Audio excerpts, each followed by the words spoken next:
How to disable share name and photo on iOS 26 message. Tap on settings, tap on general, go ahead and tap on software update to be sure that you have the latest version of the iOS on your device. Now tap back here, scroll up until you have access to apps, tap on it. Now in the search bar here, type in message or you select message from the app you have on your device. Now scroll up until you have access to share name and photo on iPhone. Tap on it.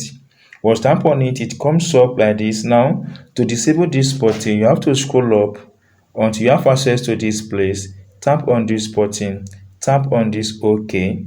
So now wait for this to fully load, then tap on this button here. By doing so, guys, you'll be able to turn off share name and photo on iPhone. If you enjoyed this tip and you've not subscribed to this channel, please subscribe for more updates like this.